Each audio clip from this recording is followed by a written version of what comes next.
You may have had the pleasure of feasting on some fine Indigenous food at a charming restaurant in Vancouver called the Liliget. The Feast House is now shut down, but its legacy lives on. For 12 years, Dolly Watts and her daughter Annie ran the Liliget, the only First Nations fine dining establishment in our town.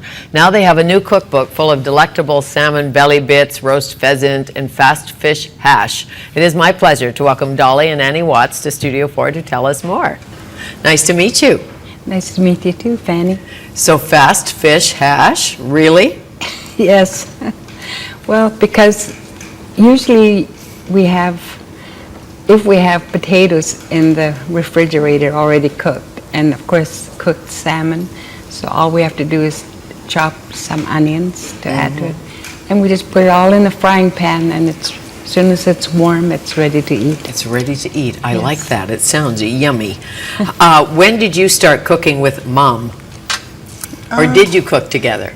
Yeah, about 15 years ago when she started catering. We had a food cart out at UBC, and that ran for a few years.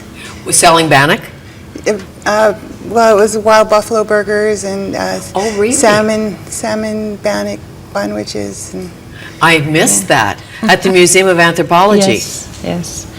Were you going to university then? Yes, I was. I had just graduated, and I was thinking of going back for my master's, and some students wanted to raise funds for their field trip.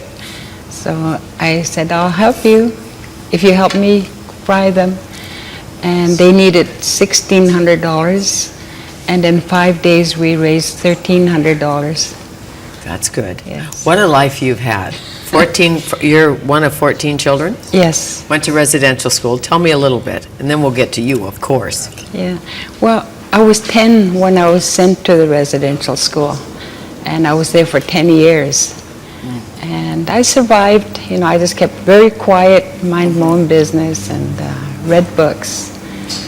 It's amazing how books have, I was just talking to Lila, and she had some abuse in her background, and she said books were her solace. When she was having trouble, she would go to her books. Yeah. Well, we also took turns cooking too. We had about a dozen supervisors, and all the children did the work. So once in a while I would be in the staff kitchen or in the main kitchen for the students, and I knew I could cook, and I could make desserts, good desserts. Well, and good jams, I can see. Blackberry, is this blackberry? Saskatoon berry. Saskatoon berry, really? Where did you get Saskatoon berries? Well, we didn't this time, you know, but where I come from, there's just tons of bushes everywhere. In Port Alberni? No, Kitwanga. Oh, Kitwanga. Gitsan, yes. I thought you were at Gitsan, but you're living in Port Alberni. I'm confused. Yes, I am. You're living in Port Alberni, married to the mayor. Yeah. Finally.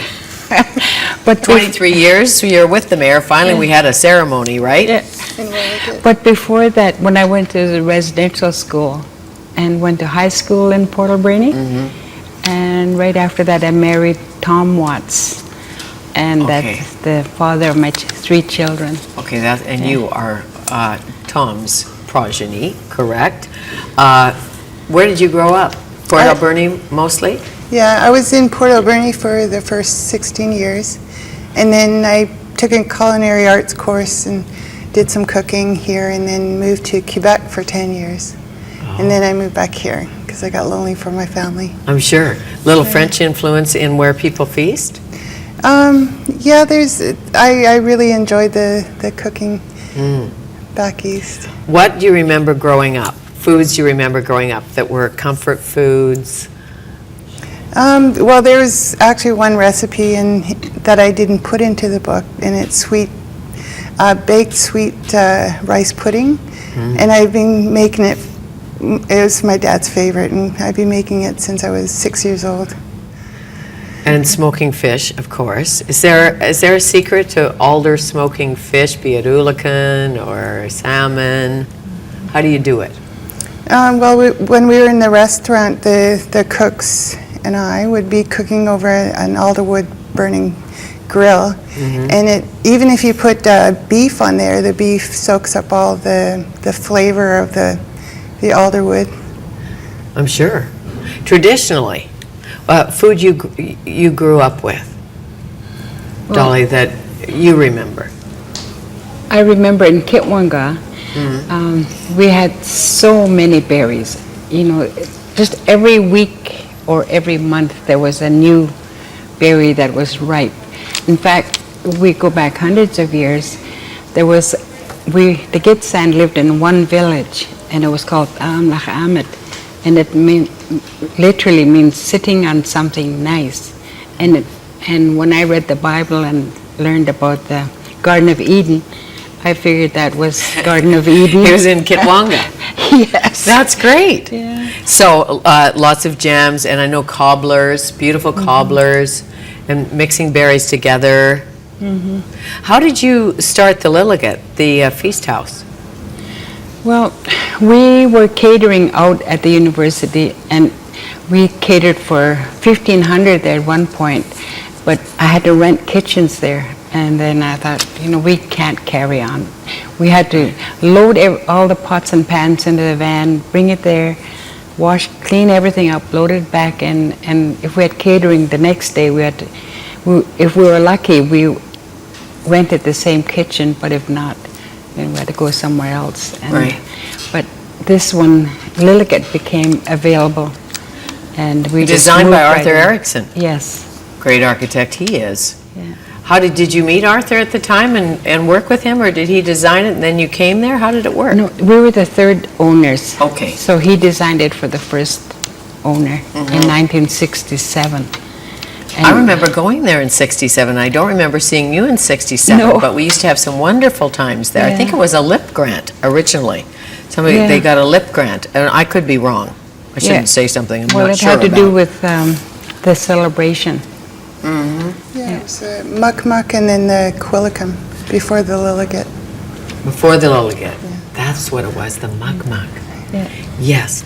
Homemade root beer. I want to know where that fits in. That's in the cookbook. Yeah, my mother made that for us when we were children. Really? And she, in order to cool it down, she'd put it in a bucket, the little bottles of root beer, and put it down the well to cool down. And when it was It's a cool, treat. then we drank Treat. it. Traditional ceremonies, feasts, weddings, traditional foods you would eat. We'd have mostly salmon or deer meats. Venison. Yeah, and we made the Grouse. salmon in so many different ways that we'd have a variety of different salmons on the. Right. I've never had oolakan. I think I tasted oolakan oil once. It's kind of fishy. Yeah. It's like from the cod Nass liver. River, the candlefish. Yes, and Bella Bella. And I think the Haidas have it too. Yes. But we don't, so we traded all our good berries and whatnot, you know, and some wild game for all the seafood. In fact, the only Going thing I back can and forth remember. because the inland and the Yeah, Pacific. and the coast, yes. The coastal. So the only thing that I remember of the seafood is the salmon, but we would get herring roe and halibut. Halibut was a treat, and then black sure it still Alaskan is. cod. And you know what happened? The parents usually try to talk their daughters into marrying someone from the coast. That way, trade was a lot easier and cheaper. That's very good. Yeah, my sister married someone, a high chief from the coast. And marry a high chief while you're at it. Yeah, So that we can have lots of halibut. yeah. And we'll All trade a few kinds. berries. Yeah. Oh, yeah, she brought everything to us.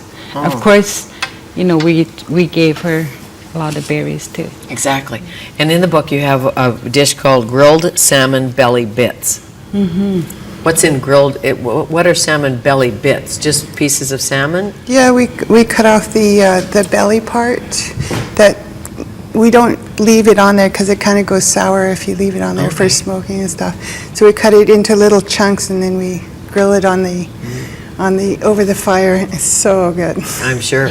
Well, I've had, as I said earlier, a green apple for breakfast. It wasn't quite enough, so now I'm looking at this bannock and thinking, oh my, I have to dive into that right after the show. How do you make bannock? Well, luckily it's in the cookbook. Luckily. But we made about 1 million pieces in the 14 years. I'm sure. And the most that we made at one time was 3,700 pieces for one meal. So you can imagine how quickly it added up. Well, when you're in the forest and making bannock over a fire, can't you make it on a stick? Or in a big pan? Well, we Or is didn't- that just in the movies? I could just be in the movies. A The lot Girl of- Scouts do that a lot. I know. Yeah. But we didn't. But where we got the idea was from Scottish people. They made oat cakes on the stove. Right. And when we have a lot of families that married, they had Scotch, like my grandpa was Scottish. And when they got wheat and made dough with that, they just put it on the stove too. So you're Gitxsan, Scottish, English, any Nuchalnath? Nuchalnath, Nuchalnath. Macaw, and Quaggle. Really? Yeah. You're like me, we're mongrels. We got a little bit of everybody, right? Yeah. Just like Grandma's bannock is in here, it sounds delicious. We saw the blueberry cobbler, wild rice pancakes, yum. That's Well, her That's invention. your too? Yes, my recipe.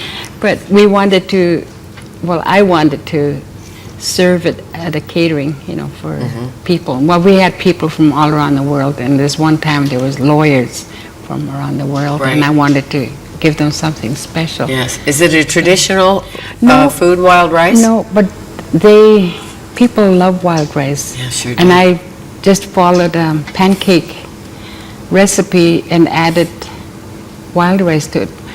But I had to make a few changes over time, and I finally perfected A little it. gourmet twist here or there? Yes. I like the idea of Indian tacos.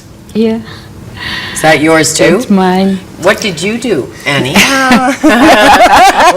What's your part? Anything she wanted me to do. But it was for catering, and Right. I would simply make a whole big pot of chili, beef chili, and the bannock we made was called powwow bannock, and it was 4 ounces. So the people would just cut the bannock in half and put the chili over it and close it and eat it. And call it an Indian taco. Yes. Well, we like that. So it's sort of chili bannock. Yeah. Uh-huh. Venison meatballs, those sound swell. Those are yours too, I guess. What part did you play in this, Annie? Well, she she added the spices, when and I made the marinades. yeah. Worked with the chefs on perfecting and adding and changing the recipes. Yes. How great. So when you get together for a feast at your house, special dinner, birthday dinner, celebration, what's the favorite meal? Traditionally, growing up? Yeah. Salmon. Salmon? Yeah, that was my favorite. We'd invite about 100 people, Annie's friends and their parents, and the other 2 children.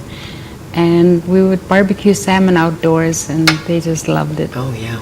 And a little crab and corn soup, perhaps. A Right? lot of potato salad. Don't you think? Where do you go from here? I know you're on the CBC tomorrow. Well, you're probably Yes. taping tomorrow with Sheila In the Rogers. morning. Because you had a false start this morning, Yes. you said. You went there this morning to see if it was this morning. Not this morning, another day. Okay, tomorrow. But tonight, you'll be at the Vancouver Public Library. Yes. 7:30, signing the cookbook. Will there be food and celebration? And a lecture. And a lecture about cooking or Yeah. About everything. First how- Nations and... Yeah, where we came from, how we started cooking, and all the rest of it. all of the above. Great. Well, we've got your makeup done. Yeah, thank See, you. pays to do television first. And my Yes. And your hair, yes, you're all curled up. It's perfect. Thank you. hair. You're welcome. Thank you. Thanks for the bannock. Are you leaving this here or you take Oh, it? yeah, we're leaving. Oh, perfect. A gift. Where People Feast, an Indigenous Peoples Cookbook by Dolly and Annie Watt.